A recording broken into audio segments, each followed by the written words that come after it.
안녕하세요. 저는 서울에 살고 있는 43세 여자입니다. 저는 개인이나 기업이 주최하는 크고 작은 행사의 음식을 준비하고 현장을 꾸미고 진행하는 출장 음식 전문 업체를 운영하고 있어요. 벌써 10년이나 되었네요. 규모는 작지만 마음 맞는 직원들과 꾸준하게 꾸려가는 중입니다. 어제가 저희 부모님의 기일이었어요. 제 손으로 직접 부모님이 좋아하셨던 음식을 만들어 산소에 다녀왔지요. 부끄러운 일이지만 매일 음식하는 게 일이면서도 부모님이 살아계실 적에는 맛있는 음식을 자주 만들어 드리지 못했는데요. 자식이란 원래 이렇게 부모님이 돌아가시고서야 후회하게 되는 존재라고 하네요. 부모님이 돌아가신 지는 벌써 꽤 시간이 지났어요. 지금은 많이 덤덤해졌다고 생각하지만 아직도 부모님 기일 즈음에는 마음이 늘 쓸쓸해지네요. 오늘도 정신없는 하루를 보냈는데 집에 돌아오니 괜히 마음이 울적해서요. 오늘은 모르는 분들에게라도 제 이야기를 한번 해보고 싶어지네요. 저희 부모님은 두 분이 같은 날 돌아가셨어요. 두 분이 뉴질랜드에 여행을 가셨는데 관광 중에 버스가 전복되는 사고가 났어요. 하필 멀미 때문에 두 분이 버스 앞쪽에 타고 계셔서 버스 운전사와 저희 부모님 두 분이 그 자리에서 돌아가시게 되었어요. 생전에도 두 분은 사이가 참 좋으셨거든요. 그래서 하늘나라도 이렇게 같이 가셨네요. 외동딸인 저만 혼자 남겨두고 말이죠. 그래도 저에게는 부모님이 남겨주신 넉넉한 재산이 있고 10년을 해도 여전히 재미있고 설레는 제 일이 있어서 씩씩하게 잘 살아가고 있습니다. 그런데 왜 다들 저만 보면 얼른 결혼하라고들 할까요? 혹시 결혼하신 분들 행복하신가요? 결혼한 사람들 이야기 들어보면 행복한 것보다는 힘들고 불행한 이야기가 더 많던데 왜들 그렇게 결혼 하는지 모르겠어요. 사실 외로울 틈도 없지만 저는 아무리 외롭더라도 아무나 하고 결혼할 생각이 조금도 없어요. 저희 부모님도 그걸 원하시지 않더라고요. 그걸 어떻게 알았냐고요? 저도 하마터면 결혼할 뻔한 적이 있었거든요. 정말 큰일 날 뻔했는데 결혼 직전에 겨우 파혼할 수 있었어요. 그래서 저는 제 부모님이 도와주셨다고 믿고 있답니다. 제가 성공적으로 파혼한 이야기 한번 들어보시겠어요? 그 남자를 처음 만난 건 그의 학원 개업식에서였습니다. 서울 변두리 지역의 작은 동네였는데 학원이 그렇게 크지는 않았지만 그 동네에서는 가장 번듯한 학원이었어요. 그 학원의 젊은 원장이었어요. 서울대 출신의 키도 크고 선하고 반듯한 인상을 가진 누가 봐도 훈남이었어요. 아는 사람에게 소개를 받았다며 저희 회사에 개업식 행사를 의뢰했는데 처음 문의할 때부터 하나하나 꼼꼼하게 묻고 확인하는 폼새가 보통이 아니더라고요. 그래서 저도 더 많이 신경 쓴 행사였죠.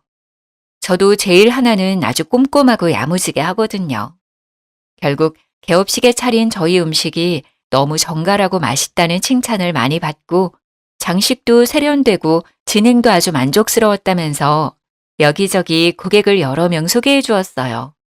사업하는 사람에게 그만큼 고마운 일은 없지요. 고마운 마음에 제가 먼저 전화를 걸어 저희 회사로 초대했어요. 제가 직접 요리를 해서 저녁을 대접하고 와인 한잔 하면서 오래 이야기를 나누게 되었죠. 진중하고 과묵한 줄로만 알았는데 술이 한두 잔 들어가니 주절주절 자기 이야기를 잘 하더라고요. 강사라서 그런가 말솜씨가 좋아서 시간 가는 줄 모르고 한참을 빠져들었어요.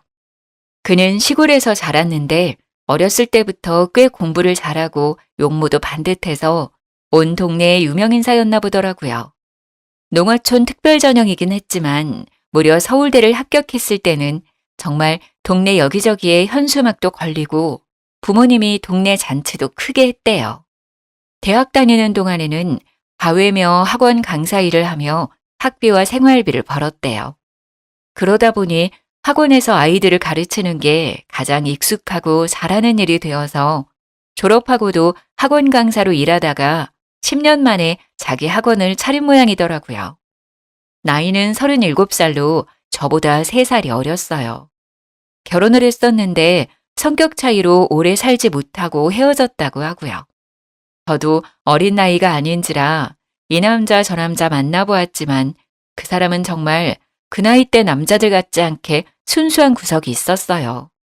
학교와 아르바이트밖에 안 해본 삶이라 식견이 좀 좁은 것 같기는 했지만 정말 성실하고 착실하게 살아왔더라고요. 처음에는 정말 누나 같은 마음으로 이런저런 신경을 써주었어요. 제가 먼저 사업을 해보았으니 사업에 대해 이것저것 물어볼 때마다 제가 실질적인 도움을 주곤 했어요. 급할 때는 돈을 조금 융통해주기도 했지만 셈이 흐린 사람이 아니어서 꼬박꼬박 잘 갚더라고요. 또 반찬 같은 것도 이따금 챙겨다 주고 지나가다 눈에 들어오는 게 있으면 서로 선물해주기도 했어요. 그런 시간을 보내면서 서로가 좋아하게 되었지만 저는 결혼할 생각까지는 하지 않았어요. 오랜 시간 혼자였어서 혼자가 편하기도 하고 사업에 집중해서 더 키워보고 싶은 욕심이 더 컸어요. 주변을 보니 아무래도 결혼을 하면 제약이 많아지더라고요. 그런데 제가 결혼을 결심한 건 그가 정말 끈질기고 성실하게 프로포즈했기 때문이에요. 10번이나 찍는 도끼질에 못 이기는 척 그렇게 결혼을 약속하게 되었습니다. 서로 결혼하기로 하고 그의 부모님에게 처음으로 인사드리러 가게 되었어요. 그런데 그날은 저보다 그가 더 안절부절 못하고 긴장하더라고요. 부모님을 만나기 전부터 그가 유난히 말이 너무 많아지더군요. 자기야, 우리 부모님들 말이야. 정말 좋으신 분들이야. 그런데 시골 분들이라 말을 좀 세련되게 돌려 말할 줄 모르고 그냥 막 촌스럽게 말해. 나쁜 뜻은 없는데 처음에 들으면 좀 불편할 수도 있을 것 같아. 그래. 그런 분들 많이 만나봤어. 나 이해할 수 있어. 그리고 또 말이야. 어렸을 적부터 그분들은 나밖에 모르고 사셔서 내가 최고라고 생각하시는데 그게 사실 좀 심해. 그러니까 좀이 아니라 좀 많이. 그러니까 내 말은 아이고, 알았어. 어째 나보다 자기가 더 긴장한 것 같은데? 자기야, 걱정하지 마. 내가 누군데 그래. 나는 사실 별로 걱정 안 돼. 내가 어른들한테 얼마나 인기가 있는데. 내가 잘하면 돼. 괜찮아. 저는 어른들에게 싹싹하게 잘하는 편이고 어른들에게 예쁨 받는 편이라 크게 걱정도 안 되었어요. 처음 뵙는 분들이지만 분명히 저를 좋아하실 거라고 그렇게 만들 수 있다고 자신했죠. 오히려 긴장해서 안절부절 못하는 그가 귀여워 보였어요. 그런데 이 자리는 정말 제 생각과 완전히 다르더라고요. 그가 긴장하는 데는 그만한 이유가 있었어요. 일단 첫 마디부터 저를 당황하게 했어요. 아니, 황당했다는 게 더 정확하겠네요. 그 짝이 우리 아들보다 나이가 훨씬 많다는데 진짜 처녀요? 네? 처녀요? 아, 엄마, 말씀드린 대로 이 사람은 결혼한 적 없어요.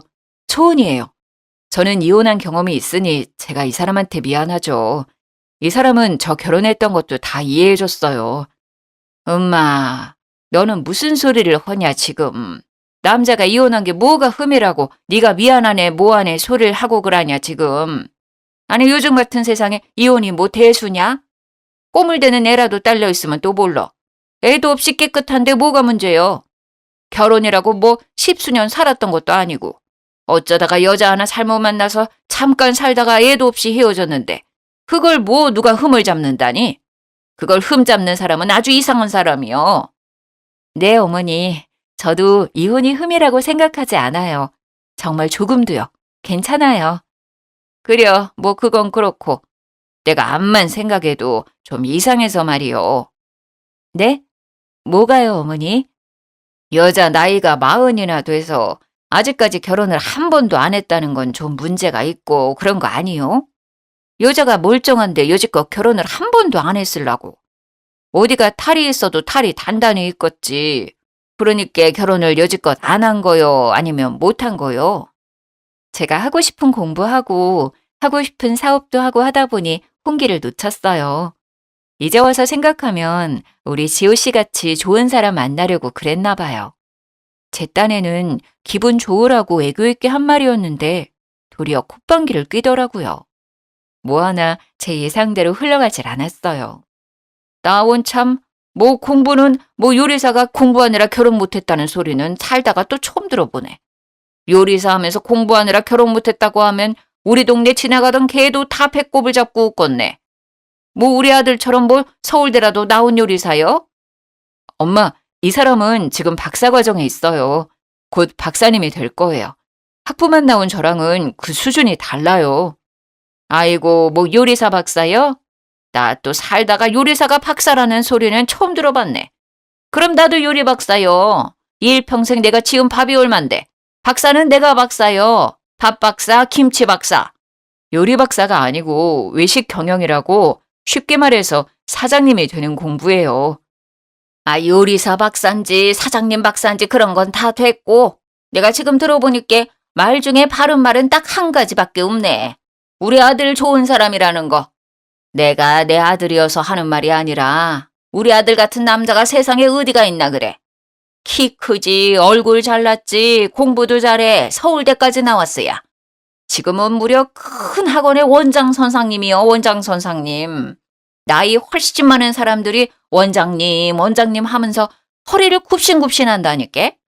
말이야 바른 말이지. 이렇게 나이가 40이나 먹은 노처녀가, 그것도 요리사나 하는 여자가 서울대 나온 이런 잘난 남자를 언감생심 어떻게 만나냐고 그래. 아주 땡 잡았지. 조상이 나라를 구했지 아주. 그래. 그런데 그 짝은 뭐 무슨 일을 한다고? 아, 네. 출장 요리를 전문으로 하는 회사를 운영하고 있어요. 행사가 있을 때 음식도 준비하고 행사장도 꾸미고 현장에서 진행도 하고요.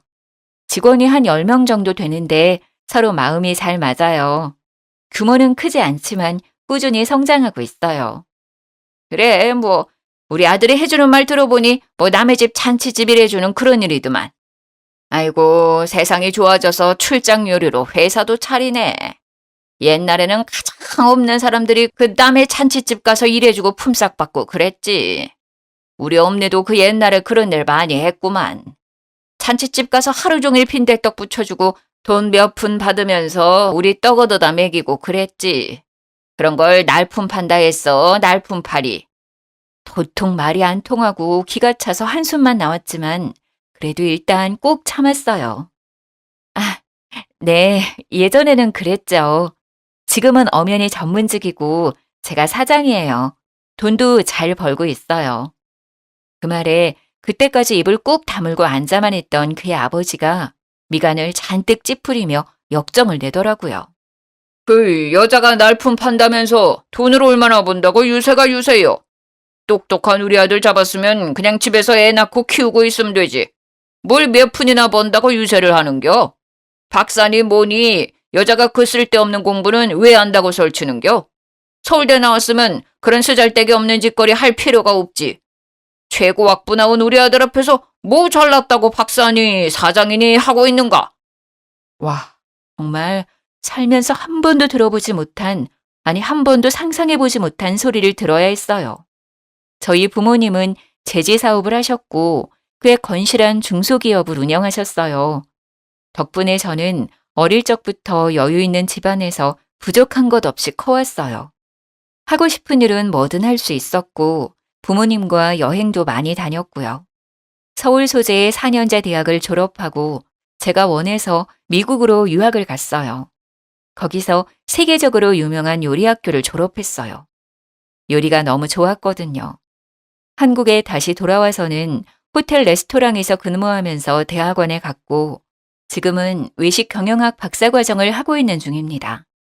이런 제가 못 배우고 가난하다는 소리를 살면서 들어봤겠어요? 더군다나 누가 봐도 저보다 못 배우고 가난해 보이는 분들이 저에게 계속 못 배웠네, 없이 사네 그런 말들을 쏟아내고 있는 걸 듣자니 정말 이 상황이 꿈인지 현실인지 구분이 안 될 정도로 정신이 혼미해지더라고요. 그분들이 저보다 더 가진 거라곤 서울대 나온 아들 하나인데 말이죠. 아, 그 아들이 돌싱이긴 하지만 애도 없고 저보다 나이도 어린데다가 키가 크고 잘생겼네요. 아무리 그래도 저한테 그런 말을 할 자격은 없는 것 같지만요. 저도 어디 가서 할 말 못하고 당하는 스타일은 아닌데 남친의 부모님, 그것도 결혼을 약속한 사이라 예비 시부모님이라고 생각하니 뭔가 어렵긴 하더라고요. 또 너무 황당하고 너무 상식 밖이라 말문이 막히기도 했고요. 머리가 아프기도 하고 기가 막혀서 화가 나기도 하고 아무튼 엉망진창이었어요. 그래서 그 자리를 대충 마무리하고 일찍 일어났어요. 얼굴이 붉어진 채 식당을 나선 저를 그가 따라 나왔어요. 자기야, 그, 괜찮아? 우리 부모님이 좀 내가 얘기한 대로지? 아니, 자기가 얘기한 것보다 더 심하시더라. 내가 만나본 사람 중에 최악이었어. 한 번도 만나보지 못한 유형이야. 나 지금 너무 혼란스러워. 이 결혼 다시 한번 생각해 봐야 할 것 같아. 그러자 그는 사색이 되어서 저에게 매달렸어요. 무릎까지 꿇어가며 사정하더라고요. 아니, 자기야, 그게 무슨 소리야. 내가 미안해. 정말 미안해. 이렇게 내가 무릎 꿇고 빌게. 우리 부모님 대신 내가 용서를 빌게. 정말 나도 우리 부모님이 이럴 때마다 너무너무 괴롭고 창피하고 그래. 그런데 우리 엄마 아버지 세상에는 나밖에 없어. 우리 엄마 아버지가 사는 세상에는 내가 제일 잘나고 제일 돈도 잘 벌고 대통령이 오더라도 내가 더 잘났다고 생각하시는 분들이야. 그게 우리 부모님이 살아가는 유일한 이유고 삶의 의미고 낙이야. 우리 부모님 정말 불쌍한 분들이야. 제발 용서해줘, 자기야. 제발 한 번만 이해해줘, 어? 그래. 그러니까 그 세상에 내가 끼어들면 안 될 것 같아. 그냥 두 분 그렇게 잘난 아들과 함께 편하게 사시라 그래. 나도 내가 잘난 세상에서 내가 살던 대로 편하게 살게. 우리는 안 될 것 같아. 자기야, 내가 살고 싶어. 자기가 잘난 그 세상에서 내가 살고 싶어서 그래. 그 세상에서 살아야 내가 살 수 있어. 정말이야, 자기야. 내가 진짜 잘할게. 우리 결혼하면 우리 엄마 아버지 안 보고 살아도 돼. 나만 가끔 우리 부모님 만나고 오면 되잖아. 내가 진짜 약속할게. 맹세할게. 결혼은 나랑 하는 거잖아. 우리 부모님이랑 살려고 하는 게 아니잖아. 어? 내가 진짜 약속할게. 자기가 원하면 각서라도 쓸게. 아니, 혈서를 쓸까? 우리 엄마 아버지 절대 안 만나도 된다고? 어? 제발 자기야. 결혼 안 한다는 말은 하지 마. 어린아이처럼 엉엉 울면서 매달리는 그를 차마 내칠 수가 없었어요. 너무 기가 막히지만 그들의 아들로 사는 이 남자도 어딘가 좀 안쓰럽더라고요. 그날 이후로는 결혼식 날까지 전혀 자기 부모님을 만날 일이 없다고, 결혼하고서도 절대 만날 일이 없게 하겠다고 약속하더라고요. 지금 생각하면 그게 말이 되나 싶지만 그때는 그게 믿어졌어요. 저도 콩깍지가 씌웠었나 봐요. 그날 일은 그렇게 유야무야 없는 일처럼 넘겨버리고 저희는 하나하나 결혼 준비를 해나갔어요. 결혼식이 한 6개월 남짓 남은 시기에 그가 살던 전셋집이 계약 만료가 되었어요. 저희 부모님이 사시던 50평대 아파트를 수리해서 신혼집으로 들어가기로 하고 한창 공사를 하고 있던 중이라 남친이 새로 집을 구하는 것이 좀 애매했어요. 그래서 남친이 제가 살고 있던 아파트에 들어와 살게 되었어요. 신혼집 공사가 거의 마무리되어 갈 즈음의 어느 날이었어요. 그날도 저는 큰 행사가 있어서 새벽부터 나가 일을 하고 녹초가 되어 집에 돌아왔어요. 현관에 못 보던 이상한 신발이 놓여 있다 싶더니 시어머니, 그러니까 그의 어머니가 저희 집 소파에 떡하니 앉아 있는 거 아니겠어요?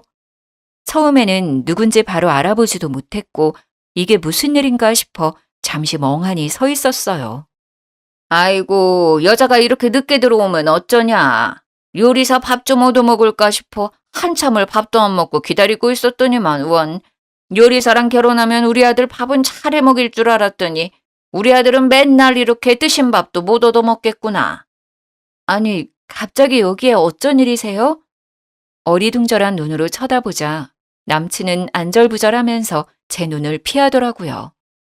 내가 암만 혼자 앉아서 이렇게 저렇게 생각해봐도 이게 그냥 넘어갈 수가 없어서 이렇게 여기까지 왔다. 친즉에 와야 할 일인데 아들이 도통 집을 가르쳐 주질 않아서 오늘은 내가 아주 작정하고 따라온 참이다. 그러니까 무슨 일로 오셨는데요? 그 신혼집이 네 부모님이 살던 집이라면서? 아들 말로는 그 집이 크고 좋다긴 하더만은 그게 중요한 게 아니고 거기가 사람이 죽어나간 집인데 신혼부부가 그냥 들어가서 산다는 게 내가 암만 생각해봐도 영 찝찝하고 깨름직해서 견딜 수가 없어. 그 사람이 죽어나갔다는 것은 그 집이 영 재수가 없다는 것인데 신혼부부가 그 재수 없는 곳에 들어가면 부정 타서 쓰겄냐는 말이요. 사람이 죽어 재수가 뭐라고요? 너무 기가 차서 말이 제대로 나오질 않았어요. 그의 어머니는 만날 때마다 말로 제 정신을 혼미하게 만들더라고요. 제가 정신을 차릴 틈도 없이 어머니는 계속 떠들어댔어요. 내가 살아가면서 큰일이 있을 때마다 찾아가서 물어보는 선상님이 있는데 그 선상님이 산에 가서 기도도 많이 하고 사주랑 뭐 이런 공부도 많이 한 사람이라 영이 아주 맑아. 우리 아들이 이렇게 훌륭하게 잘 큰 것도 다 그 양반이 손 피해주고 서울대 가는 부적도 써주고 그런 거거든. 저번에 학원 개업하는 날도 다 정해줬고. 그렇게 우리 집 무탈하게 돌봐주는 선상님이요. 그래서 이번에도 내가 찾아가서 물어봤지. 그랬더니 아이고 잘 왔습니다 하면서 그런 집은 들어가기 전에 제사를 지내야 한다 하더라. 신혼가구가 들어가기 전에 제사를 지내는 게 좋다고 하니 내가 벼르고 벼르다가 오늘은 아주 그냥 작정하고 올라온 거요. 제사요? 그게 무슨... 그러고 보니 저희 주방에 온갖 식재료가 너저분하게 널려 있고 재료를 씻느라 그랬는지 싱크대 주변도 엉망이고 식기며 주방 기구들도 이것저것 뒤져서 꺼내놓았더라고요. 남친 엄마는 부스럭대면서 가방에서 신문지에 둘러싸인 뭔가를 끄집어내고 있었어요. 이봐라, 내가 제기도 다 짊어지고 왔다. 네 집에 제기가 있을까 싶어서 이것도 집에서부터 들고 왔다니까. 이거 들고 오느라 팔이 아주 빠질 것 같은데도 내가 아들 생각해서 들고 왔어야. 음식이야 네가 요리 잘하니까 후딱 해라. 뭐 많이 할 필요 없다. 밥이랑 국이랑 나물 몇 가지 하고 전 좀 부치고 생선 한 마리만 구워서 나랑 들고 거기로 가자. 시간이 좀 늦었지만은 원래 제사는 늦은 시간에 지내야 귀신들이 좋아한다. 쉴 새 없이 떠들어대는 그 말도 안 되는 소리에 머리가 아프기 시작했어요. 손가락 하나 까딱하기도 싫은 상태라 말상대하기도 귀찮았고요. 그래서 방으로 들어가려는데 방문 위에 이상하게 붙어 있었어요. 노란 종이에 빨간색으로 글씨가 휘갈겨 있는 그 말로만 듣던 부적이더라고요. 아니 세상에, 이건 또 뭐예요? 이게 왜 여기 붙어 있는 거죠? 아, 그거 말이다. 내가 네 사주를 딱 넣고 그 선상님한테 물어봤지 않겠니? 그랬더니 네가 기가 솔찬히 세더라. 네가 기가 너무 세서 네 부모님도 잡아먹은 형상이란다. 그래서 너랑 결혼을 하면 우리 아들이 기를 못 편단다. 그래서 네 기를 좀 죽일 필요가 있겠더라. 이거 아주 비싼 부적인데 내가 니들 좋으라고 수십 개를 써왔다는 거 아니냐. 이런 거 챙겨주는 사람이 없다. 엄마니까 챙겨주지. 집안을 둘러보니 방문 위에만 붙어있는 게 아니라 현관 위에도 하나, 중문 위에도 하나씩 떡하니 붙어 있었어요. 너무 머리가 아파서 방으로 들어와 침대에 털썩 누웠는데 베개가 불편해서 뒤져보니 베개 속에서도 부적이 나왔어요. 어이가 없어 다른 데는 없나 뒤지고 있는데 방 밖에서 어머니가 뻔뻔하게 부르더라고요. 야야, 얼른 옷 갈아입고 나오너라. 음식 준비해야지. 우리 아들 피곤하다. 후딱 준비해서 너랑 나랑 갔다 오자. 방안을 뒤지다가 뭔가 이상한 느낌이 들어 옷장 서랍을 열어보니 내이랑 양말 사이에도 부적이 들어있더라고요. 더 소름 끼치는 건 손가락만한 부적이 내이 뒤쪽에 바느질되어 있는 것이었어요. 저를 따라 주춤주춤 방으로 따라 들어온 그는 역시나 안절부절하면서 저를 쫓아다녔어요. 자기야, 미안해 정말. 놀랬지. 그동안 내가 열심히 막아봤는데 오늘 엄마가 이렇게 집까지 따라오실 줄은 몰랐어. 엄마가 시골 사람이라 미신을 엄청 중요하게 생각하거든. 나는 살면서 워낙 이런저런 일들을 많이 겪어서 그냥 그런가 보다 하고 넘기는데 자기는 이런 거 처음이지. 그래서 좀 놀랐지? 그래, 처음 보는 사람은 좀 놀랄 거야. 저는 어이가 없어 옷들을 들어 보이면서 말했어요. 이게 그냥 놀랄 일은 아닌 것 같은데? 이게 제정신으로 할 일이야? 그렇지. 놀라기도 하고 기분도 엄청 나쁘고 막 그럴 거야. 응. 내가 손대지 말라고 하는데도 엄마가 워낙 막무가내라서 이게 옳다고 믿으시니까 이 부분에서는 말이 잘 안 통해. 그치만 사실 이거 다 우리 잘 되기를 바라는 마음에서 그러시는 거야. 이게 좀 이상해 보이고 말이 안 되는 건 맞지만 엄마 마음을 봐주면 그냥 이해가 되기도 해. 그냥 자식 잘 되길 바라는 마음이야. 자기야, 진짜 그냥 한 번만 이해해주면 안 될까? 그냥 엄마 하자는 대로 한 번만 해주면 엄마 마음이 편해지고 그럼 모든 게 다 수월해져. 한 번만 우리 엄마 말 들어주면 내가 모든 걸 다 할게. 내가 죽을 때까지 자기한테 잘할게. 자기가 죽으라면 죽는 신용도 할게. 응? 응? 나도 없는 내 집에 자기들 마음대로 들어와서 이것저것 만지고 난리를 쳐놓은 것도 열받지만 내가 우리 부모님을 잡아먹었네. 사람이 죽어나간 집이라 재수가 없네 했던 말들이 자꾸 떠오르면서 피가 거꾸로 솟는 기분이 들더라고요. 거기에 이 남자가 떠들어대는 한 번만 이해해달라는 말도 도저히 더 이상은 들어줄 수가 없었어요. 앞으로도 이런 일이 있을 때마다 이 남자는 언제나 한 번만 이해해달라고 하겠더라고요. 결국 엄마를 이기지 못하는 착한 아들이니까요. 베개도 다 뒤집고 옷장도 다 뒤집고 온 방안을 이잡듯 뒤져서 부적을 샅샅이 다 찾아냈어요. 많기는 또 얼마나 많은지 기도 안 차더라고요. 또 집안 곳곳에 붙어있는 부적도 다 떼어내서 어머니 앞에 가져가 박박 찢었어요. 어머니는 자리에서 벌떡 일어나 떨어진 조각을 손으로 주워 담으면서 거의 울부짖었어요. 야, 이 못돼 먹은 년 같은 이라고. 이게 얼마짜린데. 내가 이걸 얼마를 주고 써왔는데 귀한 줄도 모르고 이 난리야. 아이고, 죽 써서 개졌네, 개졌어. 이렇게 여자 같으세니 지 부모도 잡아먹고 결국 지 남편도 잡아먹지. 이 부적뿐 아니라 당신들도 다 찢어버리고 싶은 마음이니까 지금 당장 내 집에서 나가요. 당신도 나가. 내 앞에 다시는 나타나지 마. 다시는 보고 싶지 않으니까. 야, 이 누구 맘대로 우릴 내쫓냐. 나 못 나간다. 내 부적값 다 내놔라, 이년아. 이게 얼마짜린데 이걸 다 찢어버렸냐. 아이고, 아까워라.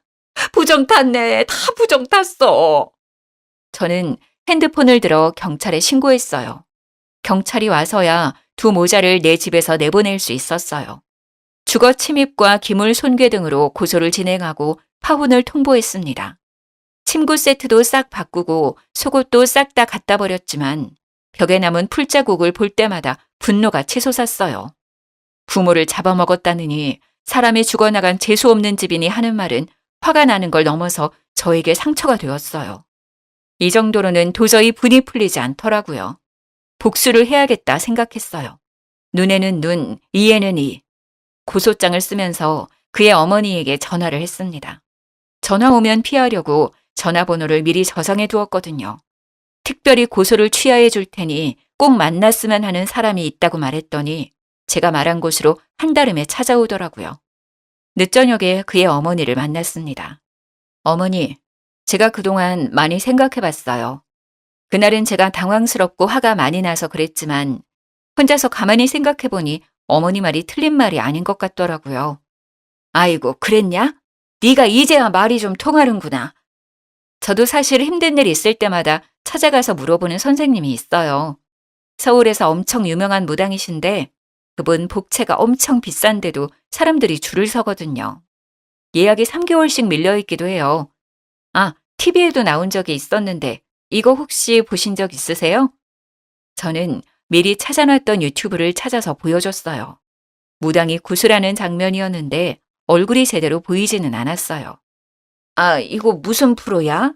나는 텔레비에서 이거는 못 본 것 같은데. 집안일 하다 보면 텔레비 볼 시간도 없어. 근데 텔레비에 나온 이 선상님을 네가 안다고? 텔레비에는 유명한 사람들이 나오는 거 아니야? 네, 서울에서 모르는 사람이 없을 정도로 유명한 무당이세요. 저도 사업하면서 어려울 때마다 찾아가는데 재벌이나 정치인들, 연예인들도 많이 찾아가는 사람이에요. 그래, 쟤 아무리 재벌이고 대통령이라도 큰일 하려면 손을 피해야 한다. 사람 일이라는 거는 사람의 힘만으로 되는 것이 아니거든. 네, 그래서 이번에도 제가 찾아가 봤어요. 어머니 말씀이 자꾸 생각나서. 그래, 그래. 잘했다, 잘했어. 가봤더니 선생님이 뭐라고 하더냐? 어머니 말씀이 틀리지 않더라고요. 결혼하기 전에 객지에서 돌아가신 저희 부모님의 혼령을 달래드려야 하고 사돈 어른들께도 인사할 수 있게 해드리래요. 그러려면 시골집 마당에서 구슬하는 게 좋겠다고 하더라고요. 그래, 내 말 틀린 말 하나도 없다. 그런데 구슬한다고? 굿이야, 할 수 있으면 좋지. 그런데 그 굿이라는 게 한두 푼 드는 일이 아니라서. 돈은 전혀 걱정하지 마세요. 어머니는 그냥 집 마당만 내어주시면 돼요. 나머지는 다 제가 알아서 준비할 거예요. 저희 결혼을 위한 일이고 무엇보다 제 부모님 일이잖아요. 마당만 내어주시면 나머지는 제가 다 준비해서 선생님 모시고 내려갈게요. 아유, 그래. 마당 내주는 일이 무엇이 어렵겠니? 오늘 가서 마당에 지저분한 것들 좀 치워야 쓰겄다. 아참, 그런데 어머니, 한 가지 꼭 지켜야 할 것이 있다고 해요. 저는 짐짓 소리를 낮추며 말했어요. 비밀이라도 말하는 것처럼요. 뭔데 그려? 지호 씨는 이 굿판에 있으면 절대 안 된대요. 지호 씨는 영혼이 너무 순수한 사람이라 굿판에 있으면 부정을 타서 앞으로 내내 재수 없을 거라고 하더라고요. 아이고, 그래, 그래. 그거 말이 된다. 우리 아들이 진짜 순백이다, 순백. 세상에 그렇게 순수한 사람이 없다. 그게 속이 피단결이라 잡귀들이 쉽게 볼 수 있지. 그건 말이 된다. 그런 일이 있으면 안 되지. 우리 아들이 어떤 아들인데 부정 타면 안 되지, 그럼. 네네. 그러니까 이건 저희끼리만 진행하는 거예요. 절대로 지호 씨에게 말하시면 안 돼요. 아버님한테도 잘 말씀해 주세요. 이건 지호 씨에게는 비밀이라고요. 그럼 내가 절대 말 안 할 것이요. 내가 여기다 자꾸를 꽉 채워버릴 것이요. 그리고 아들 아버지는 굿할 때 내보낼 거다. 남자들은 그런 일 할 때 옆에 있으면 방해가 되지 쓸모가 없어. 어차피 하루 종일 밭에 가서 일하는 양반이니 그 양반은 신경 쓸 것 없다. 그렇게 돌아와서 저는 제가 다니고 있던 학교에 연극영화과에 연락을 했죠. 배우를 몇 명 섭외하고 극작가의 도움을 받아서 시나리오도 짰어요. 의상과 소품도 준비하고 연습까지 하면서 아주 철저하게 준비했어요. 드디어 굿판을 벌리는 날이 되었어요. 굿판이 벌어진다고 하자 동네 사람들이 하나둘씩 모여들어 구경하더라고요. 풍악을 울리고 무당이 칼을 들고 춤을 추고 굿판이 절정에 이르렀을 때 무당의 눈빛이 변하면서 아기 흉내를 내기 시작했어요. 예전에 그와 이야기를 나누다가 그가 태어나기 전 막달이 다 되어 사산된 형이 있었다는 이야기를 들은 적이 있거든요. 그 이후로 한참 만에 그가 들어선 거라며 부모님이 더 애지중지 귀하게 키웠다고 했어요. 거기서 소재를 얻어 시나리오를 짠 거예요. 엄마, 나왔어. 나 기억하지? 엄마, 나 보고 싶었어? 나는 엄마가 너무 보고 싶었어. 엄마, 나 잊어버린 건 아니지? 엄마가 날 잊어버리면 안 되지. 내가 엄마 때문에 여기 있는데. 두 손을 연신 비벼가면서 기도를 하던 어머니는 갑자기 얼굴이 새하얗게 질려버렸어요. 엄마 조상들이 너무 나쁜 사람들이야. 너무 나쁜 짓을 많이 했어. 며느리 굶기고 때리고 구박하고 아기가 있는데도 일을 많이 시켜서 뱃속에서 죽은 아기들도 너무 많아. 엄마 젖을 못 먹어서 여기 온 아기도 봤어. 엄마, 그 사람들은 너무 죄를 많이 지어서 아직도 저승에서 벌 받고 있다. 나는 아기라서 거기 있지는 않아. 거긴 너무 무서워. 나는 거기 가기 싫어, 엄마. 그래도 나는 엄마 뱃속에 있는 동안 엄마 죄를 받아서 나도 좋은 곳에는 못 갔어. 엄마 죄가 많아서 나는 세상에 나오지도 못하고 여기로 왔어. 참, 엄마, 내 동생 어디 있어? 내 동생 몸에 들어가서 나도 세상에서 살아보고 싶어. 내 동생 어디 갔어? 안 돼야. 너 네 동생한테 그러지 말어. 걔는 여기 없어. 그러지 말어. 내가 빌게. 이렇게 빌게. 어머니는 사색이 되어서 두 손을 모아 싹싹 빌었어요. 엄마, 왜 나를 위해서는 기도도 안 했어? 나는 엄마 죄받아서 세상에도 못 나왔는데, 내 동생은 엄마 사랑 듬뿍 받고 잘 살았지. 나는 여기에 이렇게 와 있는데. 내가 이거 하나 알려줄까? 내 동생 결혼시키지 마. 엄마 죄가 많아서 동생이 결혼을 하면 애기도 안 생기고 여자는 엄마 때문에 또 도망갈 거야. 애를 낳으면 그 애가 또 엄마 죄를 받게 되니까 애 낳으면 안 돼. 절대 안 돼. 시어머니는 얼굴이 벌개져서 연신 잘못했다고 빌었어요. 아이고, 잘못했어요. 잘못했습니다. 용서해주세요, 던지신령님. 잘못했습니다. 제가 다 잘못했습니다. 아이고, 용서해주세요, 던지신령님. 제가 잘못했습니다. 우리 아들 죄 주지 마세요. 동네 사람들은 그 모습을 보면서 수군대더라고요. 아이고야, 서울에서 유명한 무당이라더니 진짜 용한가벼. 그전에 며느리도 아들이랑 그렇게 둘 사이는 좋았는데 여기만 오면 그렇게 울고 싸우고 하다가 이혼했잖아. 애도 앵간히 안 들어선다고 그러더라고. 아이고, 그려. 그거 맞는 말이요. 그 양반한테 아들이 너무 귀하고 잘난 아들이잖아. 며느리한테는 좀 박했지. 그이도 참하고 이뻤는데. 에이구, 조상이 죄가 많아 그랬구만. 아유, 저 조상도 며느리를 구박했다잖아.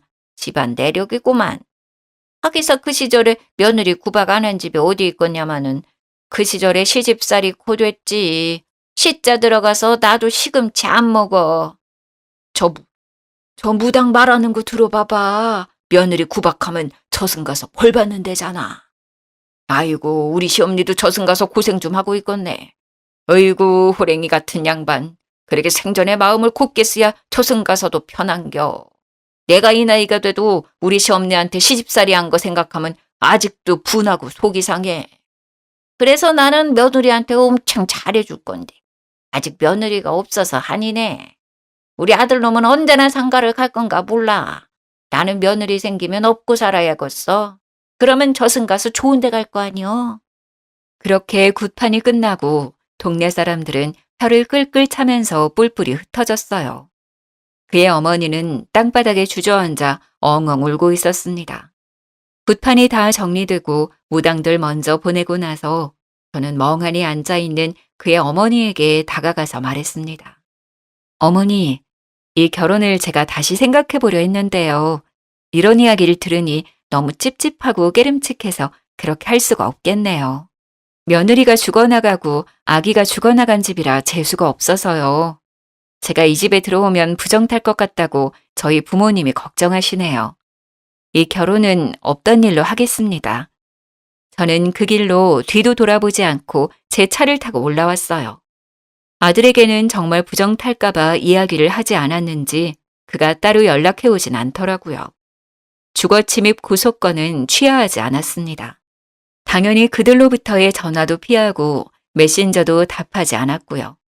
그가 몇 번 집으로 찾아오긴 했지만 그때마다 경찰을 불러 해결했어요. 찾아올수록 가중처벌이 된다는 말에 남친도 더 이상 찾아오지 못했습니다. 짧은 시간에 밀어닥친 일련의 모든 사건들에 저는 완전히 지쳐버렸어요. 저는 핸드폰 번호부터 바꾸고 살던 집은 부동산에 내놓아 세를 주었어요. 신혼집으로 하려던 아파트는 정이 많이 들었던 곳이라 마음이 아팠지만 이번 기회에 처분했습니다. 수리를 잘 해놓았더니 생각보다 좋은 값을 받게 되었네요. 벌려놓은 일만 잘 마무리하고 사업은 잠시 멈추었어요. 그리고는 부모님이 돌아가신 뉴질랜드에 가보았어요. 저는 앞으로 뉴질랜드는 죽을 때까지 가지 못할 거라고 생각했지만 어쩐지 부모님의 마지막 여정을 따라가 보고 싶더라고요. 부모님이 돌아가셨던 곳을 저도 돌아보고 부모님 사고가 났던 곳도 가서 주저앉아 펑펑 울기도 했어요. 그렇게 1년의 시간을 그곳에서 보내고 돌아왔네요. 앞만 보고 달려왔던 제 삶에도 잠깐의 달콤한 쉼표가 되어주었답니다. 뉴질랜드에서 곰곰이 생각해보니 결혼까지 결심할 땐 제가 충분히 그 사람을 사랑한다고 생각했지만 그건 사랑이 아니라 그에 대한 연민과 오지랖이었어요. 마치 누나처럼 보호자처럼 어리광 부리는 그 사람을 제가 돌보고 있었다는 것을 깨달았어요. 그의 부모님이 아니더라도 이 결혼은 잘못된 선택이었어요. 결혼은 동등한 지위의 성인이 서로에 대한 책임감을 갖고 시작해야 하는 일이니까요. 저는 그동안 세상에 혼자 남았다고 생각했지만 하늘에 계신 부모님이 늘 저를 지켜주고 있다는 생각이 들었어요. 그렇게 생각하니 다시 힘이 나더라고요. 1년 만에 한국에 돌아와 잠시 멈춰두었던 사업을 다시 시작했어요. 마침 코로나가 전 세계적으로 유행하면서 행사는 전면 중지되었지만 홈파티용 음식들을 기획해서 판매하다 보니 크게 흔들리지 않고 그 시간을 버틸 수가 있었어요. 이제 코로나가 끝나면서 조금씩 파티와 행사들이 시작되고 있네요. 그래서 요즘은 또 매우 바쁘게 일하고 있답니다. 하늘에서도 늘 함께해 주시는 우리 부모님, 저를 믿고 따라주는 우리 직원들, 저희 음식을 좋아하고 찾아주는 고객들, 나를 사랑해주는 친구들, 이렇게 좋은 사람들과 즐거운 시간을 함께 하는데도 시간이 모자라네요. 저 이렇게 멋지고 씩씩하게 잘 살고 있으니 결혼 같은 거 안 해도 되겠죠? 지금까지 제 사연 들어주셔서 감사합니다. 안녕하세요.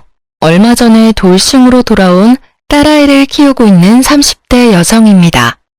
사연글을 보면 대부분 거창한 일로 헤어지는 사람은 많이 없는 것 같더라고요. 물론 저도 마찬가지랍니다.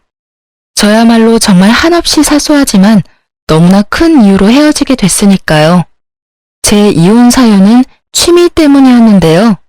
어떤 취미이길래 이혼까지 하게 됐는지 궁금하시죠? 정말 별거 아니지만 여러 아내들의 속을 썩이는 그 취미, 바로 모바일 게임 때문이었어요. 정말 흔하디 흔한 그리고 이유 같지 않은 이유처럼 보이지만 제 이혼에 관한 글을 읽어보시면 왜 이혼을 했는지 이해가 가실 거라고 생각해요. 그러니 오늘 이 글을 읽는 분들의 이해를 구하기 위해 사연글을 작성해 보도록 하겠습니다. 저와 남편은 소개팅으로 만났어요. 저는 당시 학원 강사로 일하고 있었는데 남편은 평범한 월급쟁이였어요. 제가 스펙이 좋았다면야 더 좋은 사람 만나고 싶었지만 저도 스펙이 그리 좋은 편이 아니었고 고만고만한 사람들끼리 만나서 결혼하는 게 덜 피곤할 거라고 생각하고 남편과 결혼까지 하게 됐죠. 흔히들 그렇듯 결혼을 해야 할 나이쯤에 사귀던 사람과 보통 결혼을 하게 되잖아요. 저도 그렇게 생각하고 결혼을 했지만 그때 그런 생각을 해서는 안 됐던 것 같아요. 좀 더 진지하게 알아봤더라면 전 남편의 진짜 모습을 미리 발견하지 않았을까 하는 생각도 드니까요. 그래도 결혼 초반에는 꽤 괜찮았던 것 같아요. 그때는 남편이 아직 게임에 엄청 몰입했던 때도 아니고 집에 신경도 쓰기는 했으니까요. 처음부터 게임 중독은 아니었어요. 결혼 초반에는 그냥 어린애 같은 면이 있는 남자였고 제가 잘 끌어주면 된다고 생각했던 것 같아요. 그리고 신혼이라 남편이 노력한 것 같은데 그런 이유가 아니더라도 그때는 그저 다 용서가 되던 시기였던 것 같아요. 시모가 아들 일이라면 뭐든 감싸고 도는 극성 엄마라는 것도 어느 정도는 이해할 수 있는 부분이었어요. 시부는 동네에서 가게를 하셨는데 뭐든 남편을 좀 탐탁지 않게 생각하시는 면이 있었어요. 그래서 항상 남편에게 올바르게 행동하라는 말을 자주 하시곤 했어요. 솔직히 친정도 시댁과 비슷한 느낌이라 다 이해할 수도 있다고 생각했는데 정말로 이건 아니다 싶은 부분이 생기긴 하더라고요. 처음, 그러니까 남편의 취미 때문에 처음으로 제가 화를 낸 건 결혼식 직후에 있던 첫 번째 명절 때문이었어요. 남편과 미리 이야기를 해서 설 전날에 시댁에 가서 하룻밤 자고 설 당일 오후에는 친정으로 이동하는 동선으로 계획을 짰어요. 물론 남편도 거기에 동의를 했었고요. 시댁과 친정은 저희 집에서 모두 비슷한 거리에 있었지만 친정과 시댁 사이의 거리는 정반대라 2배의 거리였어요. 게다가 결혼 후에는 자주 가지 못했던 만큼 친정에 갈 수 있다는 즐거움과 첫 명절에 대한 두려움으로 저는 저녁에 일찍 잠에 들기로 했죠. 새벽녘 일찍 시댁에 갈 예정이었거든요. 제가 잠에 들 때까지 남편은 잠을 안 자더라고요. 보니 컴퓨터가 있는 방에서 열심히 뭘 하더라고요. 슬쩍 봤더니 게임이었어요. 뭐 게임이야 취미이고 스트레스 풀기용이니 이때는 저도 쿨하게 하도록 놔뒀죠. 이때 이걸 바로 잡았어야 했는데 그때는 이제 곧 남편도 자겠지 하는 마음으로 저 먼저 잠에 들었어요. 그런데 그날 너무 건조했던지라 중간에 목이 가렵고 물이 마시고 싶어서 잠에서 깨버렸어요. 물 한 모금 마실까 하고 조심스레 일어났는데 옆에 남편이 없더군요. 이상하다 싶어서 부엌 정수기에서 물을 따라 먹고 있는데 희미한 불빛과 소리가 남편이 있던 방에서 나더라고요.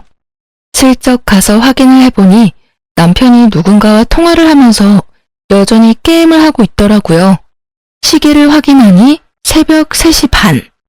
아침 7시에 시댁으로 출발하기로 했는데 여태 잠을 자고 있지 않으니 환장하겠더라고요. 이 남자가 도대체 무슨 생각으로 일어나 싶어서 결국은 제가 참다 못해 한마디 했죠. 당신 아직도 잠을 안 자면 어떡해. 내일 시댁 가는 거 잊었어? 내가 지금 운전면허 따고 있는 중이라 당신 차 운전도 못 해주잖아. 생각은 좀 하고 놀아. 금방 끝낼 거야. 가서 자. 당신한테 운전해달라고 안 할 테니까 걱정 말고. 걱정이 안 될 수가 없잖아요. 수면 부족으로 차를 몰면 얼마나 위험한지를 아는데. 남편이 잘 거라고 생각하고 저도 다시 잠에 들어봤지만 결국 일찍 깨버렸어요. 5시 좀 넘어서 일어났는데 여전히 남편이 게임을 하고 있더군요. 밤을 꼴딱 샌 거예요. 진짜 하루 날밤 샌 거야? 당신 도대체 왜 이래? 차 몰고 가다가 잠들면 어쩌려고. 괜찮다니까. 왜 아침부터 화를 내? 내가 괜찮다고. 알아서 잘 갈 거니까 걱정하지 말라고. 진짜 차표가 남아있었다면 대중교통을 이용하고 싶을 만큼 불안했지만 어쩔 수 없이 남편 차를 타고 시댁에 갔어요. 남편의 집중력이 끊기기 직전 시댁에 도착해 다행이었지만 시댁에서 남편의 행동은 더 가관이었어요. 마치 일을 많이 해서 지친 것처럼 아이고 하며 안방에 들어가더니 침대 위에 풀썩 드러누워서는 잠부터 자더라고요. 그걸 보던 시모가 저한테 한 소리 하더라고요. 넌 도대체 애가 저렇게 될 때까지 뭐 했어? 아무리 일도 좋지만 남편 내조도 해야지. 내가 봐도 얼굴이 퀭하니 안 좋은데 몸에 좋은 거라도 좀 먹여. 그리고 잠도 좀 푹 재우고. 대체 넌 집에서 뭐 하길래 남편만 저렇게 살이 쏙 빠져? 아니 너무 어이가 없더라고요. 지 몸 관리 못한 게 저 때문이라고요? 저놈이 스스로 몸 관리 엉망으로 한 걸 왜 저한테 퍼붓는지. 게다가 남편놈 살 빠지는 게 왜 제 탓이에요? 같은 거 먹고 같은 집에서 사는데 살찌려면 같이 찌는 거지.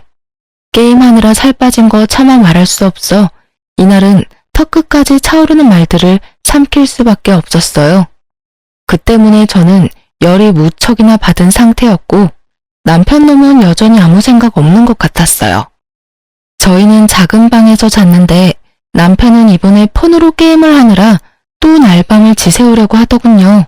제가 남편에게 나지막하게 경고를 던졌어요. 적당히 하고 자. 내일 우리 집에 가서 또 처자고 있는 꼴 보기 싫으니까. 알아서 몸 관리하라고. 내가 오늘 당신 때문에 어머님한테 무슨 소리 들었는지 모르지? 나 진짜 열받았으니까 알아서 잘해. 낮에 푹 자서 지금은 졸리지가 않다고. 그리고 내가 다 알아서 하잖아. 오늘도 우리 집에 내가 알아서 잘 모셔줬는 거 기억 안 나? 의기양양한 그 말투에 저는 포기하고 저 먼저 잠에 들었어요.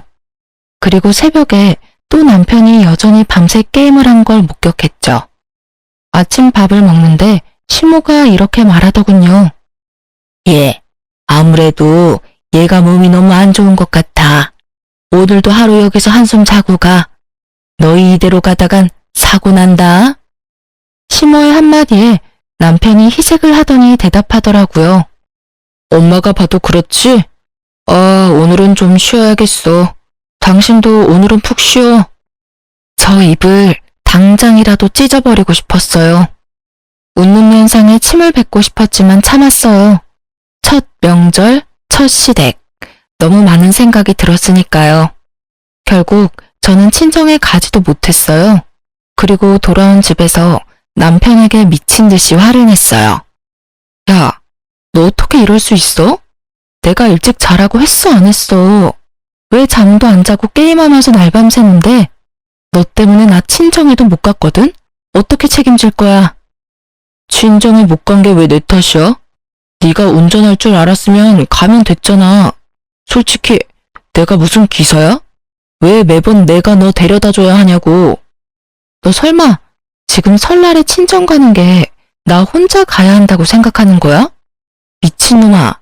결혼하고 첫 명절이면 너도 우리 부모님한테 인사하러 가야지. 버릇이 없는 거야? 상식이 없는 거야? 내가 너희 집 가는 건 당연한 거고 네가 우리 집 가는 건 선택사항이다 이거니? 그거는 솔직히 부담스러운 건 사실이고 어차피 다 우리 집에서 하고 처가는 인사차 들리기만 하는 거잖아. 그러니까 너 혼자 갔다 와도 되고. 아, 그렇게 생각하고 있었어? 그래, 좋아. 나 혼자 친정 갈 테니까 넌 집에서 열심히 게임이나 하던가. 결국 저는 남편을 두고 짐을 싸서 친정으로 왔어요. 친정에는 일주일만 같이 있겠다고 했고요. 다행히 친정이랑 직장이 그리 멀지 않아서 다행스러운 일이었지만 화가 나는 건 어쩔 수 없더라고요. 이번에 본때를 보여주기로 한 거죠. 역시나 일주일도 안 돼서 남편이 저를 찾아오더라고요. 왜 계속 안 들어와? 집 엉망이니까 집에 와. 내가 왜? 내가 네 식모야? 돌아가더라도 당신이 어지러 놓은 건 안 치울 거야. 당신이 알아서 치우던지. 미안해. 한 3일 신나서 잠도 안 자고 게임했더니 완전 죽겠다고. 몸도 아프고 빈혈인지 일어설 때마다 어지럽고. 남편이 하는 이야기를 들어보니 참으로 딱하면서도 열받았어요. 신난 건 3일까지였답니다. 그 뒤로는 집도 정리가 안 된 상태고 제대로 된 영양소까지 섭취 못해서 엄청 힘들었다고 하더라고요. 혼자 사는 거 잘 맞는 것 같은데 왜?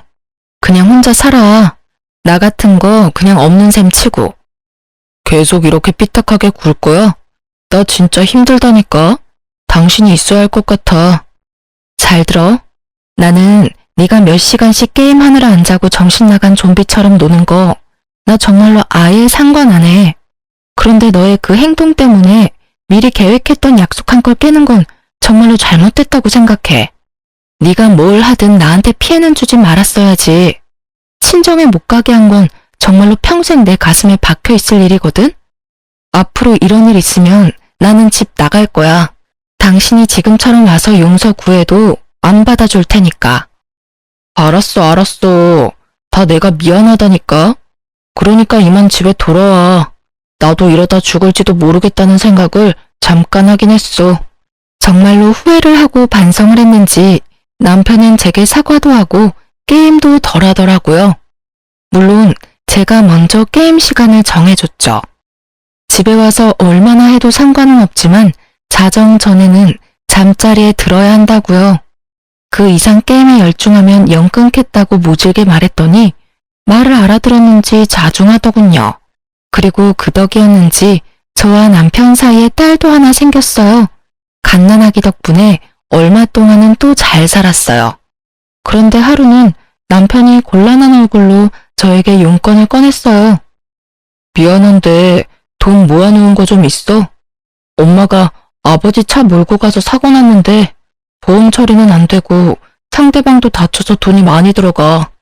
지금 큰일 나게 생겼는데 엄마는 정신 하나도 없고 나한테 물어보는데 나도 모아놓은 돈이 많지는 않아서. 어머님은 안 다치셨어? 그렇게 큰일 있으면 아버님한테 말하지. 양가 어른들에게 혹시나 문제가 생기면 쓸 수 있게 돈을 좀 모아놓은 게 있기는 한데 얼마나 필요하신 거야? 한 1,000만 원 정도 필요해. 엄마가 쪽팔려서 너한테는 빌려달라고 말을 못 하시겠다고 하더라고요. 그런데 어떡해. 일단 사람부터 살리고 봐야 할 거 아냐. 저는 남편에게 1,000만 원을 빌려줬어요. 쉬운 선택은 아니었지만 힘들다니 어쩔 수 없었죠. 그러더니 남편이 한마디 더 하더라고요. 엄마 성격 알지? 남한테 빚지고는 못 사는 성격이신 거. 웬만하면 아는 척 하지 말고 기다려줘. 금방 돌려주실 테니까. 돈 들어오면 내가 당신한테 줄게. 저는 그 말만 철석같이 믿고 있었어요. 그런데 그 믿음이 깨진 건 일주일 뒤였죠. 며느라가, 너 이번에 너희 신우 결혼하는 거 알지? 본수의 예단에 이것저것 해야 할 게 많은데 걔도 모아놓은 거 하나 없고 우리도 너희 집 살 때 돈 보태느라 돈이 없어. 혹시 너희 돈 모아놓은 거 있으면 좀 빌려줘라. 그 정도는 해줄 수 있지? 당당하게 돈을 요구하는 시모의 그 말에 저는 조심스럽게 시모에게 대답했죠. 어머님, 저번에 빌려가신 게 마지막이었어요. 정말로 지금은 돈이 없어서 남편도 그때 같이 보태서 낸다고 했으니까 남편도 없을 거예요. 뭐? 내가 저번에 뭘 빌려가? 너 뭐 잘못 알고 있는 거 아니니? 내가 왜 너한테 돈을 빌려? 생사람 잡지 마 얘. 일단 끊어봐. 아들한테 전화해 볼게. 결국 시모는 전화를 끊었고 저에게는 의문만 남았습니다. 시치미를 떼시는 건지 말을 못 꺼내게 선수를 치신 건지 뭔가 이상한 느낌이 싹 오더라고요. 그래도 설마 남편이 거짓말을 했겠나 싶었어요. 밉상짓은 해도 머리 굴려 거짓말할 놈은 아니었거든요. 그래도 확인은 해야 하니 그날 저녁 남편에게 말했어요. 당신 혹시 어머님한테 전화 받았어? 아가씨 결혼한다고 돈 좀 빌려달라던데 저번에 빌려드린 돈은 아예 다 쓰신 거야? 어? 그거? 아마 그때 다 쓰셨으니까 연락 오셨겠지? 아 맞다. 나 쓰레기 좀 버리고 올게. 말을 하다 말고 남편이 마치 도망가듯 쓰레기를 부랴부랴 들고 밖으로 나가더라고요. 수상한 냄새가 폴폴 났습니다. 이놈이 진짜 거짓말을 했을까 싶었어요. 혹시나 증거가 남편 폰에 있을 거라고 생각하고 남편이 두고 간 폰을 살폈는데 여전히 모바일 게임이 켜져 있었어요. 그런데 채팅창에 어떤 사람이랑 대화가 있었는데 거기 여보야라고 적혀 있더라고요. 깜짝 놀란 제가 그 채팅방에 들어가서 확인을 했어요. 이제까지의 대화 목록을 보니 아주 가관이더군요. 사랑해, 보고 싶다, 만나면 정말 잘해줄 수 있는데 난 자기뿐이야 등등. 이게 게임도 모자라서 바람까지 피나 하는 마음에 얼른 남편이 오기 전에 증거 확보하려고 제 폰으로 동영상을 찍었어요. 영상으로 채팅 내역을 모두 저장한 저는 혹시 다른 건 없나 싶어서 둘러봤어요. 별로 이상할 게 없었지만 딱 한 가지, 남편의 캐릭터 레벨이 높더라고요. 캐릭터 옆에 VIP라고 떡하니 써져 있었죠. 저도 모바일 게임을 해봐서 아는데 VIP 레벨은 무조건 돈을 써야 레벨을 올릴 수 있는 단계거든요. 높으면 높을수록 돈을 많이 썼다는 이야기인데 저는 설마 하면서 어느 정도 돈을 썼나 싶어서 남편 어플의 결제 내역부터 확인했어요. 그런데 그거 보고 저 완전 눈 돌아갔잖아요. 확인한 날짜, 그달의 총 지출액이 100만 원 정도 되더군요. 게다가 제가 확인한 날은 17일이었는데 1일부터 17일까지 100만 원을 썼다는 이야기잖아요. 기겁을 한 제가 더 아래쪽으로 내려가 저번 달, 저저번 달까지 확인을 했더니 그 내역도 줄줄이 다 뜨더라고요.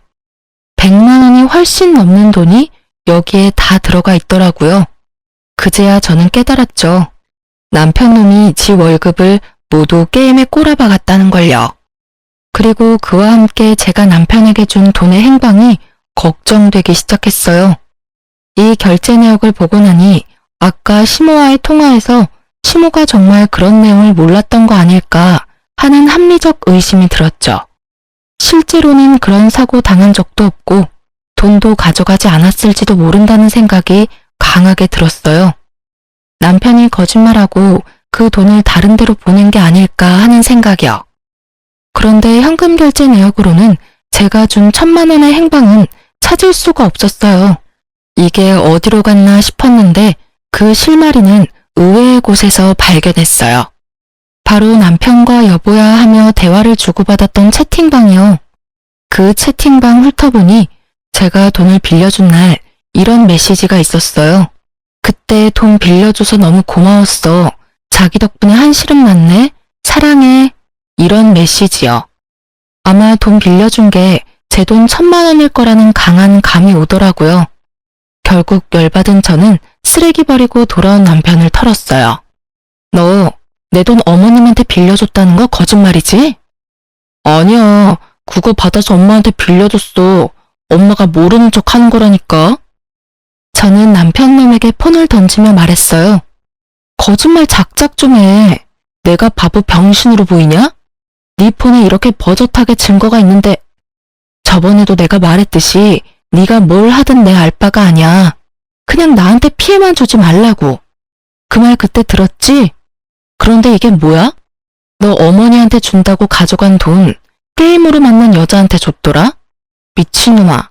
얼굴도 못 본 여자한테 뭐가 꽂혀가지고 그 큰 돈을 갖다 바쳐?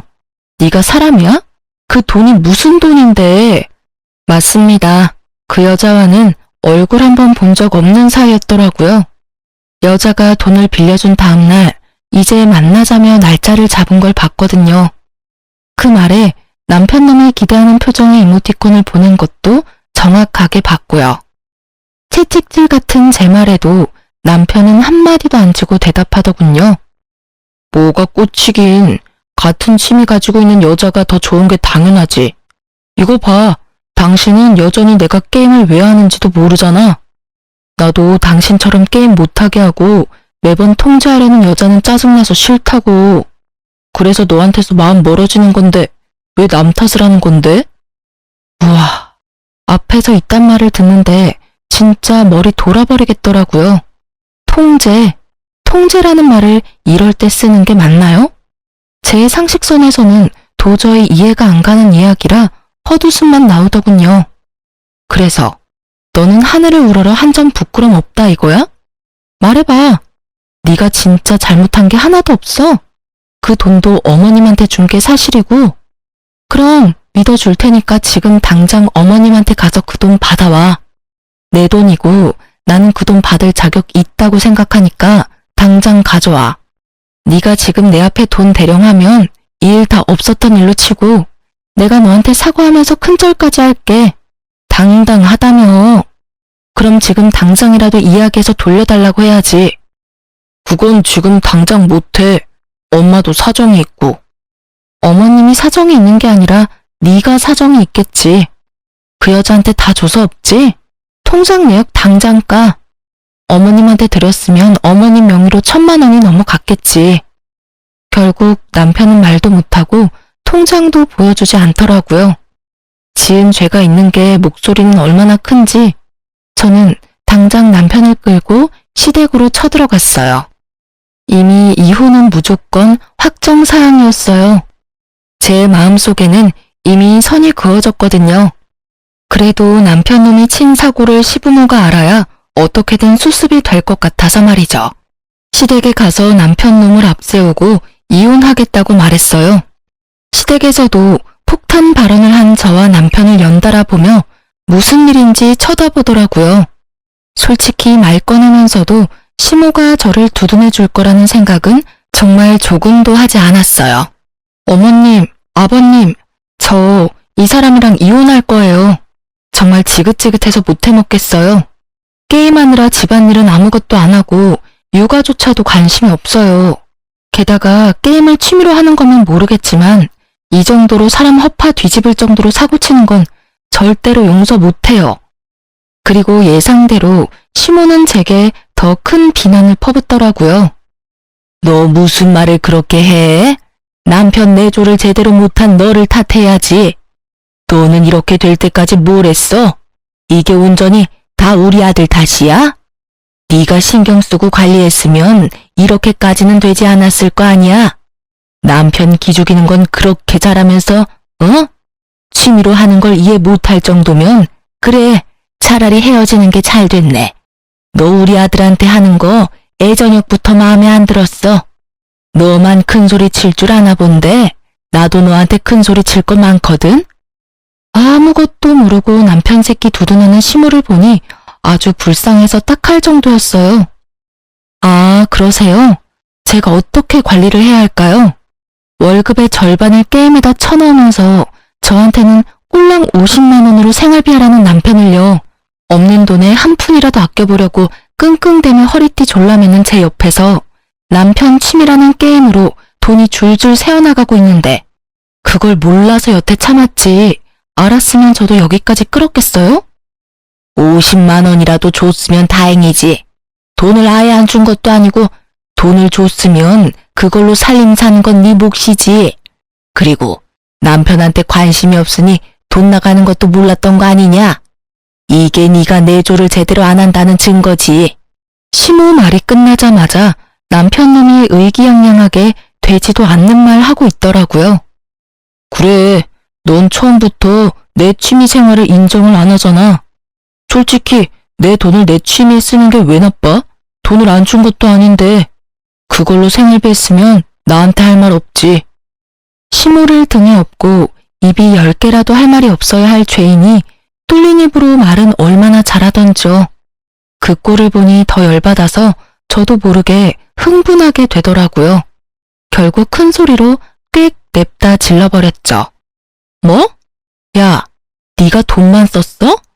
게임하면서 만난 얼굴도 모르는 여자한테 돈까지 갖다 바쳤잖아.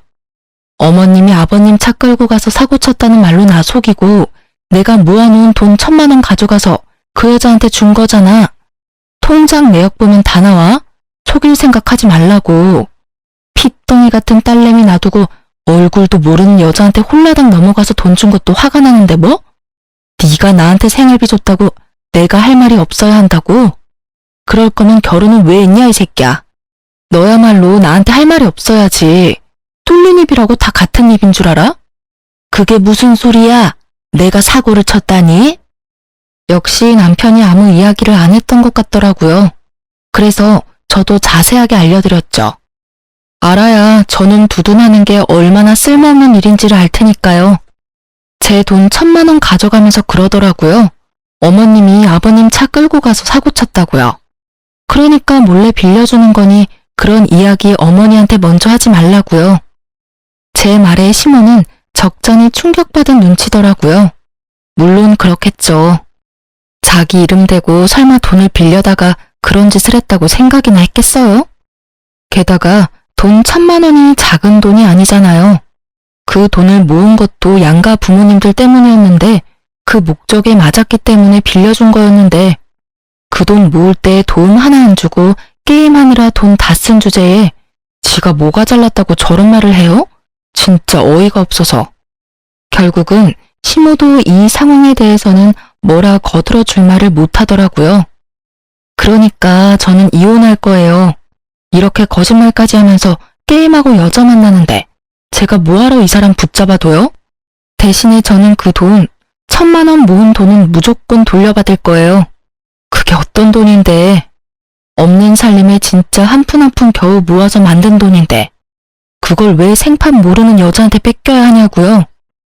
제 말에 시모가 잠시 한숨을 푹 쉬더니 말하더라고요. 그래, 이혼해라. 차라리 잘 됐어.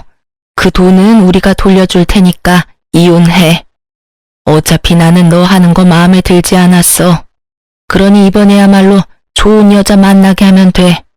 취미 생활하는 거에 참견도 안 하고 내조도 잘해서 우리 아들 똑바르게 잘 잡아줄 사람. 그런 사람 찾아서 재혼하면 돼. 그 이야기 듣는데 얼마나 웃기던지요. 저는 시모에게 말해줬어요. 예, 어머님, 잘 찾아보세요. 세상에 어떤 여자가 게임에 미쳐서 집안일, 육아에는 관심도 없고 게임에 돈이나 갖다 바치는 남자를 좋아하겠어요? 아, 그 게임 속의 여자라도 꼬셔서 잘해보면 되겠네요. 남편이 그렇게 죽고 못 사는 여자요. 돈을 1,000만 원을 줬는데도 아직까지 얼굴도 못 봤다는 여자라면 잘해줄 수 있겠죠. 게임도 취미인 것 같고. 그죠? 둘이서 열심히 돈 탕진하면서 살면 진짜 죽이 잘 맞겠어요. 아무리 생각해도 그 여자는 남편을 호구로 생각하는 게 틀림없었거든요. 그걸 이 시점이 되도록 눈치를 못 채는 남편도 이상했고, 그런 여자를 재혼 상대로 생각하는 시모도 웃겼어요. 딱 봐도 사기꾼이잖아요. 차라리 얼굴을 보고 만나서 손이라도 잡고 돈이라도 줬다면 그 여자를 상간녀라고 생각할 법도 했을 거예요. 그런데 딱 봐도 그게 아니잖아요. 얼굴 보여주지 않고 돈만 요구하는 사람을 상간녀라고 볼 수 있을까요? 그냥 남편 놈이 거기 꽂혀서 지 마음이며 돈이며 다 주는 거지. 달콤한 말 속에 섞인 그 돈을 요구하는 말을 남편이 알아차리지 못하면 이렇게 계속 사기를 당하게 되겠죠. 그런 여자가 내조를 한다고요? 결국 참다 못한 제가 한마디 더 붙였어요. 그 여자랑 결혼하면 둘이서 게임만 하느라 어디 애라도 생기겠어요? 그때는 제 딸 찾으러 오지 마세요. 저는 친권이며 양육권 모두 뺏기지 않을 거니까. 딱 봐도 남편은 애를 양육하기에 여러모로 문제가 있잖아요? 소송하면 분명히 애는 저한테 올 거예요. 그러니까 서로 힘 빼지 말고 여기서 그 부분은 합의해요. 제 말에 입을 연 건 시모도 남편도 아닌 시부였어요. 조용히 이야기를 듣고만 있던 시부가 남편에게 물어보더라고요. 너, 이 말이 전부 사실이냐? 조용한 그 말투가 더 무서웠어요. 시부의 표정에 변화가 없었거든요. 남편도 그걸 감지했는지 어물쩍거리며 말하더라고요. 사실이냐고 하면 돈 빌린 건 맞아요. 그리고 그 여자랑 대화한 것도 맞는데 돈은 내가 빌려주기로 한 거고 그 여자가 강하게 요구한 것도 아니고 게임은 내 돈으로 한 거니까 와이프 말처럼 내가 다 잘못했다고는 생각 안 하는데요. 남편의 말이 끝나자마자 시부가 풀스윙으로 팔을 올렸고 짝 하는 소리와 함께 남편 놈 얼굴이 반대편으로 휙 돌아가 있었어요. 너 내가 결혼해서 애 낳으면 인간 될 줄 알았더니 결국 이 꼴로 다 늙은 아버지 속을 썩여? 도대체 뭐가 부족해서 이런 미친 짓을 하는 거야? 네 딸 얼굴은 무슨 낯짝으로 볼 거야? 어? 애 보기 부끄럽지도 않아? 진짜로 그 얼굴도 못 본 여자한테 돈 다 빌려줬어? 그 여자가 돈은 갚는 데냐? 그 돈 다시 받아와 이 못난 자식아. 결국 흥분한 시부에 의해 남편은 내내 두들겨 맞았지만 다 늙은 시부 손이 아프면 얼마나 아프겠어요. 결국은 남편에게는 매도 되지 못했던 것 같더라고요. 끝까지 자기는 잘못 안 했다고 하는 걸 보니 말이죠. 그나마 시부는 정상적인 생각을 하고 계시더라고요. 동네에서 가게를 하시니 아들의 이혼이 더 신경 쓰일 수밖에 없기도 했고요. 아무래도 장사하시니 다른 사람들 입방아에 오르는 게 싫으셨던 것 같기도 하더라고요. 물론 그 이상으로 아들에게 실망한 것 같았지만요. 결국 저의 이혼은 합의로 가게 됐어요. 시부가 조용히 묻고 싶어 하는 것 같았거든요. 시부에게 직접 1,000만 원을 돌려받았고 재산 분할도 적당히 하게 됐어요. 그리고 남편에게는 위자료 명목으로 돈도 좀 더 받았어요. 물론 그 돈은 시부가 줬지만요. 딸아이 친권과 양육권은 당연히 제가 가져왔죠. 게임 중독 아빠에게 애를 맡길 사람은 없잖아요. 그 상황은 시부모도 모두 납득한 일이었어요. 우리가 가지고 있던 집도 둘이서 반반씩 내고 들어가 살았기에 집을 팔아서 반씩 나눠 가졌어요. 저는 이래저래 모은 돈으로 작은 평소의 아파트 전세로 들어갔고 남편은 시부가 시댁으로 불렀다고 하더라고요. 시부 말로는 집에서 게임하는 거 눈에 보이면 당장 내쫓아버리겠다고 했다는데 중독을 이기실 수 있을지는 모르겠더라고요. 결국 이혼하고 저는 딸아이와 함께 직장 근처 작은 전셋집에서 살게 됐어요. 시댁과도 그리 먼 곳은 아니었고 가끔씩 그 근처를 들릴 때도 있었어요. 그러던 중 시부가 일하던 가게 근처에 갈 일이 생겨서 그 근처를 방문했다가 시부를 마주쳤어요. 시부는 저에게 호의적이었고 마지막까지 상식적으로 일을 해결해 주셨기 때문에 잘 지내셨냐고 안부만 묻고 가려고 먼저 말을 걸었어요. 잘 지내셨어요? 그렇게 말을 걸고 가까이서 시부 얼굴을 보니 아주 얼굴이 퀭하더라고요. 저는 흠칫 놀랐어요. 저와 이혼하고 남편이 또 사고친 건 아닌가 하는 생각이 들었죠. 그래. 여기는 무슨 일로 왔어? 아, 근처에 볼 일이 있어서 왔다가 잠깐 들렀어요. 인사만 하고 가려고 했는데 혹시 몸이 안 좋으세요? 얼굴빛이 너무 안 좋아 보여서. 걱정스럽게 쳐다보는 저를 보던 시부가 고개를 절레절레 저으시더니 말하더군요. 내가 그 미친놈 때문에 죽겠어. 아니, 그게 귀신이 씌인 것도 아니고 진짜 정신이 제대로 나갔어. 너한테 할 이야기는 아니라는 걸 아는데도 진짜 이놈이 짐승 새끼가 아닌가 그런 생각이 든단 말이지. 네? 또 무슨 일 있으셨어요? 아직도 그 사람 게임 못 끊었어요? 아니면 그 여자 때문에 그러세요? 이놈이 우리 집 들어와서도 여전히 정신을 못 차려. 게임을 하지 말라고 했더니 집을 나가서 들어오지를 않잖아. 어디 있는지 찾아보면 집 근처 어슬렁거리며 게임이나 쳐하고 밥도 안 먹고 잠도 안 자서 아주 사람 속을 완전 문드러지게 하는 거야.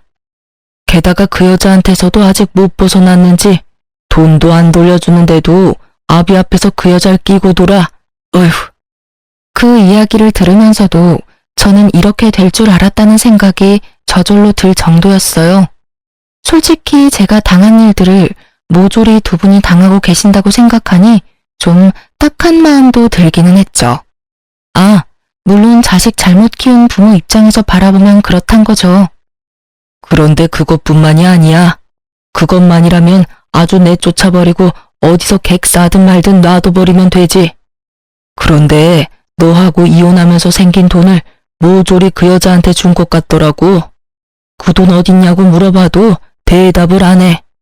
너도 알다시피 그 집 살 때 아들놈 돈 한 푼 없어서 내가 아파트비 반틈 내주지 않았냐. 그렇게 치면 그 돈이 내 돈인데 지가 홀라당 가져다가 써버렸어. 어디다 썼냐고 물어봐도 답을 안 해. 아마도 그 여자한테 줬겠지. 그래서 내가 물어봤어. 그 여자 얼굴은 봤냐고. 그렇게 좋으면 집에 데리고 와서 얼굴이나 보여주라고. 그랬더니 참견하지 말고 가만히 있으랜다. 집에 데리고 오지도 못할 여자한테 그 많은 돈을 퍼부었다고 생각하니 내가 이놈을 왜 데리고 왔는지 이제는 후회가 돼. 저 알아서 살도록 놔둬버릴 것을. 그런 일이 많이 힘드셨겠어요. 그래서 지금도 같이 살고 있고요? 아니야. 이 못난 놈 저번 주에 내보냈어. 월세방 하나 얻어주고 지가 월세 못 내면 알아서 쫓겨나겠지. 그것도 왜 내보낸지 알면 기도 안 찰 거다. 얼마 전부터 집안에 있는 물건이 하나씩 없어지더라고. 처음에는 부엌에 있는 물건이었는데 그 다음에는 컴퓨터나 TV, 공기청정기가 없어지더라고. 알고 보니 아들놈이 그걸 가져갔더라고. 어디다 썼냐고 물어보니 답을 안 하길래 알아보니까 그거를 다 갖다 중고시장에 팔아버렸더라고. 돈으로 바꿔서는 또 그 돈도 여자한테 보냈더라고. 내가 그걸 알고 나니 진짜 귀신을 집에 들렸다 싶어가지고 당장 내보내버렸지. 집에 못 들어오도록 비밀번호까지 바꾸고. 그 말을 듣는데 이젠 저도 위로의 말을 못 꺼내겠더라고요. 얼마나 고생했을지가 눈에 훤해서요. 제가 그런 말하면 죄송할 것 같아서 말을 아꼈어요. 그랬더니 시부가 저한테 그러더군요. 너 이혼 잘했어. 그놈 데리고 있었으면 우리 손녀까지 팔아치웠을지도 모를 일이야. 봐라. 그렇게 자기 아들이라며 끔찍이도 두둔하던 마누라가 세간살이 하나씩 없어질 때마다 점점 말도 없어지고 내 눈치까지 보더라니까. 결국 냉장고 없어졌을 때 이놈의 옆에 내가 내 앞에서 울더라니까. 그렇게 아들 편들지 말라고 나쁜 건 고쳐야 되니 모질게라도 대하라고 했건만 그걸 못해서는 결국 아들을 저렇게 만들었으니. 그 말을 하는데 하필 시모가 가게 안으로 들어오시더라고요. 제가 이혼하기 전에 시모는 아무 일도 안 하는 전업주부였는데 남편이 얼마나 재정적으로 두 분을 쪼들리게 만들었는지 결국 시모도 시부 가게에 나와서 일을 도와주고 계셨더라고요. 시모는 제 얼굴 보고 흠칫하더니 이내 눈물을 주룩주룩 흘리더라고요. 애미야, 내가 너한테 모진 말을 많이 했어. 같이 살아보니까 네가 얼마나 고생했을지 알겠더라. 내가 그런 말 한 거 마음에 담아두지 마라. 못 모르고 한 말이야. 알고 나니 도저히 감싸줄 생각도 안 들고 그냥 너한테 미안하다는 생각만 나더라. 시모도 전 남편에게 쓴소리까지 했다고 하는데 결국 그게 먹히지는 않았대요. 제 앞에서 울면서 그런 이야기를 하는 시모를 보니 참 무슨 표정을 지어야 할지 모르겠더라고요. 그렇지만 분명하게 드는 생각은 딸아이만이라도 데리고 나와서 정말 다행이라는 생각이었죠. 남남이라는 게 이렇게 마음이 편할 줄 몰랐어요. 시모가 그렇게 후회를 하는데 저희는 이미 이혼을 해서 남남이잖아요. 시부모와 그런 이야기를 끝내고 집에 돌아왔는데 남편놈이 착실하게 제 무덤 파고 있는 걸 듣고 나니 빨리 손절하기를 잘했다는 생각이 들었어요. 그리고 한 가지 의문이 들었죠. 도대체 게임 속의 여자는 얼마나 대단한 여자길래 이렇게 남자의 골수까지 빨아먹나 싶은 생각이 들었거든요. 전 남편이 돈이며 세간살이며 다 갖다 바친 거면 분명히 그만큼의 무언가가 있으니까 줬을 거잖아요. 그런데 얼굴은 한 번도 본 적이 없다고 하고 아무래도 사기꾼 냄새가 났는데 전 남편이 그걸 눈치를 못 챘다는 것도 이상하니까요. 찝찝함을 남겨두고 그렇게 시간이 좀 흘렀어요. 시부모와 대화를 나눈 지 한 달 좀 되지 않았을 때 친정엄마한테서 연락이 왔더라고요. 너 그 이야기 들었어? 네 전 남편 이야기. 엄마 그거 듣고 완전 뒤집어졌잖아. 응? 무슨 이야기? 그리고 이미 인연 끊긴 사람 이야기는 왜 갖고 와? 엄마는 기분 안 나빠? 나는 솔직히 기분 나쁘거든? 기분 나빠도 들어봐. 니네 시댁이었던 사람들 그 동네에서 가게 하지 않니? 엄마 친구 중에 거기 단골이 있는데 소문이 완전 파다하게 났다고 하더라고. 무슨 소문? 뭐 이제 와서 재혼이라도 한대? 재혼은 무슨 사기당했다고. 사기? 뭐 충분히 예상 가능한 거였지만 놀라긴 했어요. 이제야 터진 거에. 그래, 네 전 남편이 그렇게 그 여자 얼굴 한번 보려고 돈을 그만큼 퍼부었다는데 여자가 만나자고 한 날부터 잠적했다고 하더라고. 그래서 네 전 남편이 눈에 불을 켜고 찾아다녔대. 근데 알고 보니까 그 여자가 상습범이었다고 하더라고. 노총각이나 유부남 그렇게 꼬셔가지고 돈 뜯어내고 잠적해버리는 상습범. 아, 그럴 줄 알았어. 뭐 그런 건 놀랍지도 않아. 딱 봐도 사기꾼 같잖아. 맨날 돈 얘기하고.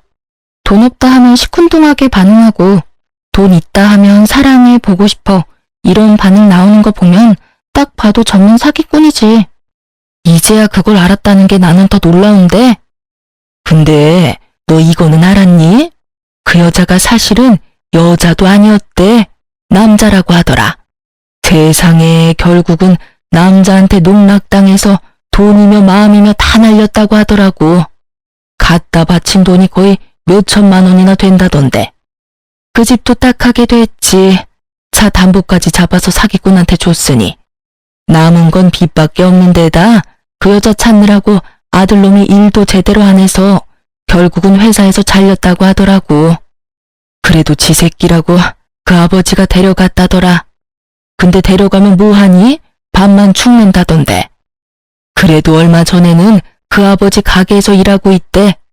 엄청 말도 없어지고 음침해지기는 했는데 게임은 안 한다고 하던데. 그 여자가 아니라 남자였다니. 전 남편 놈은 그런 남자에게 속아 넘어가서 돈까지 다 갖다 바치고 가정까지 깨고 애까지 버렸다는 거잖아요. 참 이야기 듣는 내내 다른 세상 이야기 듣는 것처럼 현실감이 전혀 없더라고요. 그래도 빠른 손절 또 한 번 다행이라고 느끼긴 했어요. 솔직히 이혼하고 남편을 한 번도 못 봤거든요. 딸애를 볼 수 있는 면접 교섭권이 있었지만 미안했던 건지 아니면 별로 반성을 안 했던 건지 애를 만나러 올 생각도 않더라고요. 저도 애가 아빠를 안 만나는 게 더 좋다고 생각했어요. 나쁜 버릇이라도 나쁜 습관이라도 옮으면 큰일 나니까요. 그래도 양육비는 꼬박꼬박 들어오고 있는 걸 보니 시부가 대신 내주고 있는 것 같더라고요. 모든 걸 다 잃고 사기까지 당한 전 남편. 결혼이라는 게 저 혼자의 노력으로 가정이 유지되는 게 아니라는 걸 제대로 배우게 됐어요. 그리고 취미가 너무 지나쳐도 병이 된다는 걸 알고 나서는 취미를 갖는 것이 무서워지기까지 했거든요.